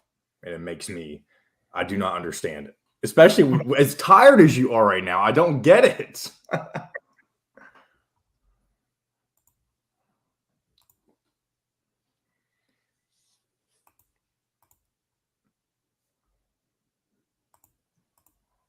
And it's not like there's anything going on today that's to reflect on tomorrow unless something breaking happens, Did you talk about Matt Ryan to the Colts? Matty Ice. Another. We'll have that for Thursday, though. We'll have Matt Taylor on Thursday to talk about that.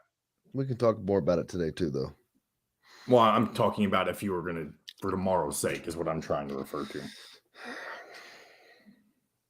It's 10:21. So the segment's not going to be very long. Oh, well, that's another thing, Kevin. We started 10 minutes late today. We're going to go till 10:40 if that's okay with you. Yeah, that's fine. I forgot to mention that to you earlier. I wish we had another Archie clip. We need another Archie. That's something I saw on Twitter, so I don't. I've got to have more. I've got to have more of that Archie. I've got to have more Archie. I'll get more Archie for. Where's that? I need to find that soundbite I have that says Archie's gone, Bob. Remember that? Lil Rhodey. I need some Lil Rhodey. I'll get some Lil Rhodey for next time. Hey, I need some Lil Rhodey today, man. All right. We're coming back. When we come back into this segment, I got to step out for a couple minutes, and I'll be right back. My man, Sports Beat Radio on the homepage or on the station every week, Monday through Friday. If we're not on a station where you live, we should be. Ask for Indiana Sports Beat Radio. This segment is brought to you by Aurora Specialty Sleep Clinic. Now back to the golf club at Eagle Point Studios for more Indiana Sports Beat Radio with Jim Coyle, presented by Endeavor Hospitality Group and Andy Moore Honda of Bloomington.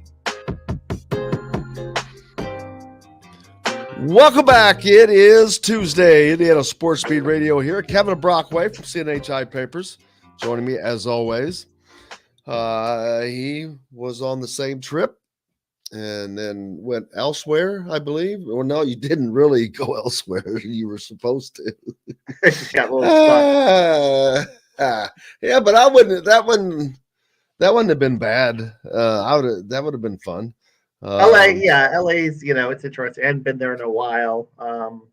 Southern California, I used to go there quite a bit, like earlier in the early 2010s. I remember first going out there in 2008. I saw a Dodger game, which was a lot of fun. But yeah, Manhattan Beach was a good time. It wasn't too bad. But I did do a lot of sleeping there too because of the whole, sleeping on the terminal at the LAX on Friday night was not the most comfortable thing. They didn't roust you, come along and poke you with a stick. So, hey, get out of here. Bum. No, because I wasn't the only one. There were quite a few of us, that got stranded because of the. I think there were supposed to be 280 people on that red-eye flight, and it was hard to rebook everyone the next day. 280 people, man, that's a big plane. Yeah, it was a big plane that they canceled. All because the pilot didn't show up to work. Really? Yes. Oh my God. They should always have standby pilots, man. Yeah. Crazy. And one of the people that was stranded also was the mother of the point guard from Princeton, Caitlin Chen, who was involved in that last play. Her mom was out there, and she was all disappointed that she wasn't going to get to see her daughter play. Maybe she was assuming they were going to lose to Kentucky, but they did get back there, and she played pretty well on Monday night, and hopefully her mom got there to see her play. Oh, good for her. Matt Ryan to the Colts. What do you think? Yeah, is the Colts becoming a retirement home for quarterbacks, or you had Philip Rivers, right? Or I know, right? Good one. Not bad. That's what I'm thinking. I thought it was a good pickup. Someone on Twitter, someone said, he's got worse stats than Wentz. I'm like, you can't go by that, man. But he just seems like a solid pickup to me. But maybe you're right. Maybe it is it the twilight of his career, and he's not. I hear he's not the man he used to be, but I hear you're not the man you used to be, Howard. I think that no, it's certainly they're looking to upgrade the quarterback position, whether it was an upgrade or not. I think Matt Ryan is a guy that's based on the eye test is probably a little better than Wentz. How much better, I don't know, but let's not forget last year he didn't really have the greatest team around him in Atlanta. And I think for Indianapolis, coming there has to help. I still think the bigger issue with the Colts is playmaking receivers. You got to go get one, and we'll see if we can see T.Y.'s a little long in the tooth. Parrish Campbell is like the great pumpkin. You keep on waiting for him to break out and be the guy, or he usually gets hurt a lot. But other than Michael Pittman, I mean, what do you really have at the receiver position there? Who knows if they'll get it or not. Getting back, so this week we've got 8 tournament games. Arkansas and Gonzaga. I don't see Arkansas pulling that upset off, although Gonzaga is not, they didn't blow me away, but they certainly have the pieces to win the national championship. That daggone, when I was talking with Mike, Chet Holmgren, man, he's just a spider web if he's around anywhere around the basket. But they're beatable. Villanova, Michigan. That's Villanova being Villanova here in March. Jay Wright has his team playing extraordinarily well, man. That's not an accident. I mean, it's just not an accident that comes to be, Kevin. Yeah, and I mean, 2 national championships in 3 years speaks for itself in terms of the job that they've done, and I think that Michigan's time will run out. I think in that matchup, and I think Arkansas has a chance against Gonzaga. I mean, they're a very athletic team. They get up and down the floor. Andrew Nemhard, though, is another guy when you're talking about Gonzaga who's really stepped it up a notch here and is playing really well at the point. So, you've got him, you've got Chet Holmgren, you got Drew Timme. That's a pretty tough team. Absolutely. Howie picked up on that tan you got while you were out there in LA. Yeah, I got a little bit of color, which was nice, but I think we were both joking. You gotta be. Let's see. 2 other games. Look at my face. I got a little color. Yeah. I can't tell with that 2D camera. It's hard to tell. Yeah. 2 other games on Thursday.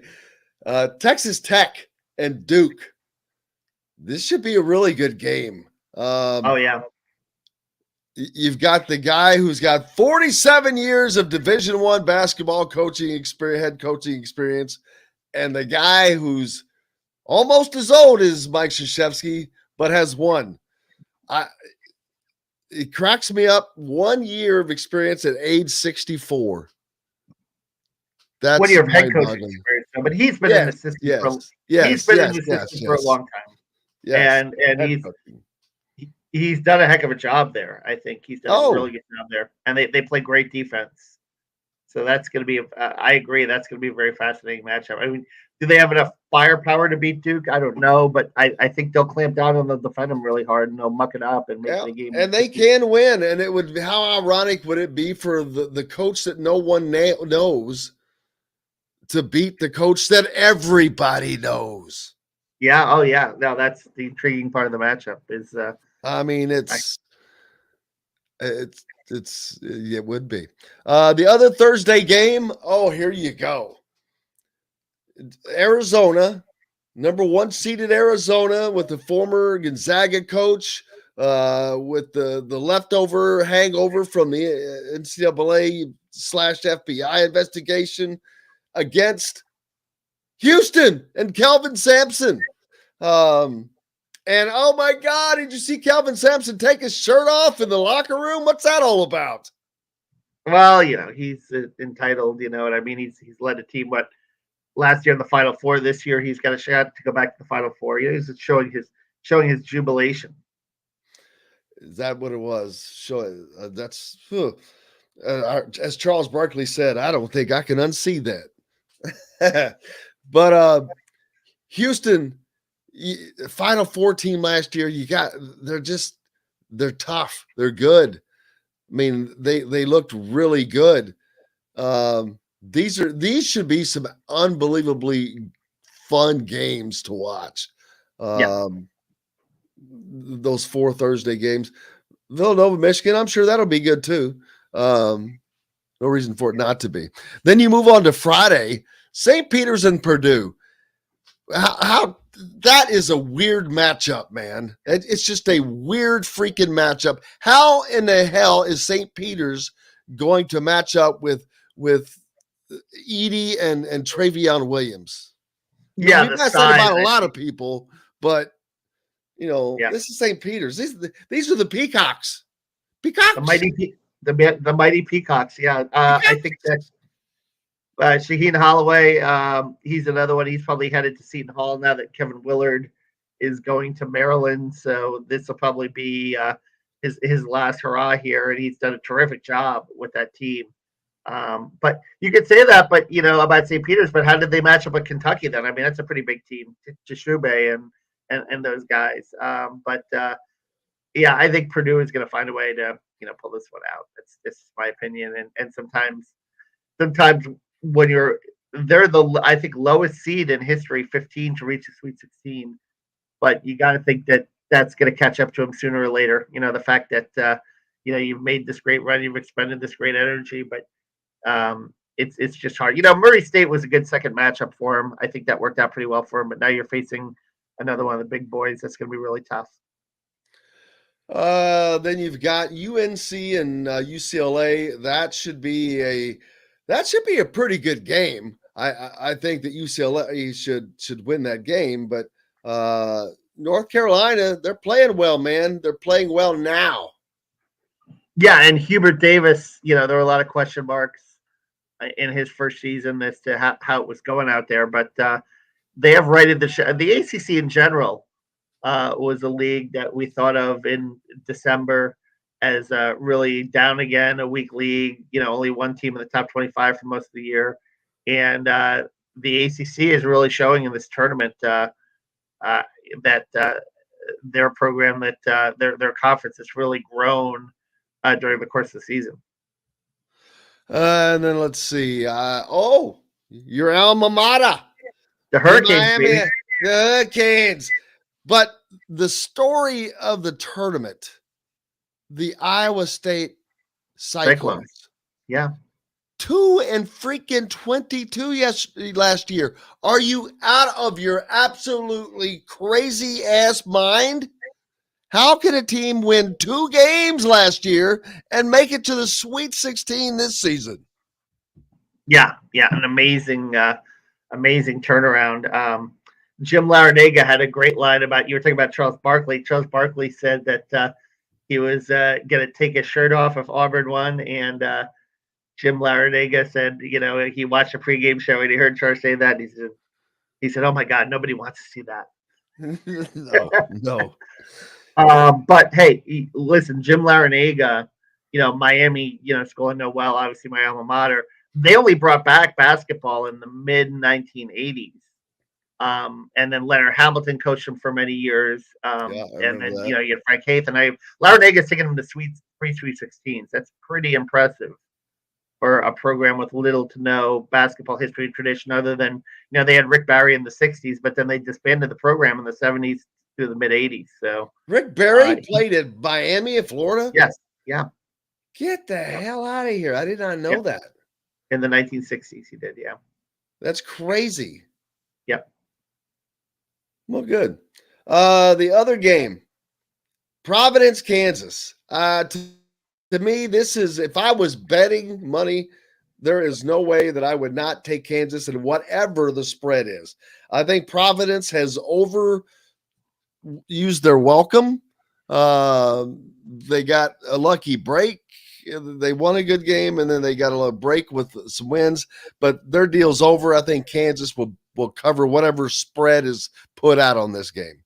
We'll get to see Al Durham one last time. Former IU guy, and I wouldn't count Ed Cooley out. I think he's a very good coach. And he's a tremendous coach. I think he is a tremendous coach. I think he'll have a good game plan going in, and Kansas, there's something about them. They're an entitled program. I can tell you a story 10 years ago about Kansas when they played Michigan, that Trey Burke Michigan team, when they had a loose ball. If they would have got it, they would have won it. All they had to do was hit the deck, and other players hit the deck. And it was tie up, and then Trey Burke hit a 3 to tie it. And Michigan won in overtime in a Sweet 16 game. So those little things can happen. But this certainly is region sets up really well for, Kansas to get back to the Final Four under Bill Self, which, and let's not forget, Indiana will go to Fogg next December to face Kansas. And let's don't forget that Kansas is still waiting to hear from the NCAA in regards to the allegations that they are involved in the FBI investigation. So there's basketball is big business out there in Lawrence. We know that. Speaking of which, let's see. Kansas was one of the teams. Who else? No one else? Nope. Everyone else is gone from the FBI list. LSU. Nope. Arizona. Yeah, Arizona. Arizona's still there. So, but I'm checking in to see how badly I have dropped. Hey, what a comeback. I'm checking my bracket and 1, 2, 3. In essence, I'm tied for 4th, but with the amount of numbers, I'd have to count how much where I'm really tied. But score-wise, I'm 4th. I'm only, where did I go? Only 5 points out of first place. Good deal. Not bad. I have to check to see if my how many of my Final Four do I have left? I've got Arizona, and I also have Gonzaga. I have Gonzaga winning it all. Man, after seeing them play, I was like, this team's not going to win the national championship. I mean, that was my very first thought. I mean, when you saw them play out in Portland, what did you think? I mean, they're good. Are they elite? Are they a team that's going to scare you? But maybe this is a year that they catch lightning in the bottle a bit and get a few more breaks. But I think, athletic, physical teams can definitely push them around a little bit. I think that's an issue. That's what happened to Baylor last year. Auburn was one of my Final Four teams. I lost them, so they're done. But I've got 3 of the Final Four left as well. So it's going to be it'll be curious to see how things shake out. But I believe Gonzaga and Arizona, in there as well. So, and Arizona almost lost to TCU. That would have busted a lot of brackets, I think. I've got 10 of the top Sweet 16 left. It's pretty good. I think I'm somewhere in that neighborhood too. I know I'm in second in my bracket pool out of about 31, 32. So, it was a good first weekend for me. But I had 35 correct, but you got to keep it up, right? The Midwest, I got killed. Auburn and Iowa just absolutely killed me. Gosh darn it. Both of them. I'm like, come on, guys. Both of you. But another fun day, man. Cannot thank everybody enough. Thanks a lot to Mike DeCourcy, of course, Chronic Hoosier, absolutely. And, of course, Kevin Brockway from CNHI. Make sure you give him a follow and are reading his stuff in the CNHI papers. You're shuffling off to Buffalo, or actually off to Connecticut, right? Yeah, it looks that way. Not 100% sure, but I'll know by today. But going up to beautiful Bridgeport, the Bridgeport Bluefish, former independent league team. All right. Yep. Following the women. Thanks. And most importantly, thanks to you guys, man. Without you all, there is no reason for us to be here. John has convinced me into, I guess we'll be back on Thursday to bring it back and see, get you ready for the weekend as the NCAA tournament. We'll be back in full swing on that. And we'll be talking more about the women as they are headed off to the Sweet 16 as well. Thanks a lot again, you guys. I cannot appreciate you. Tell you how much I appreciate you. Until Thursday, this is Jim Coyle. I will see you on the radio. Thanks for listening to Indiana Sports Beat Radio. Be sure to subscribe to our YouTube page for more clips and team coverage of Indiana basketball, football, and more. You can also find full episodes and tons of other content on thehoosier.com. We'll see you next time for another edition of Indiana Sports Beat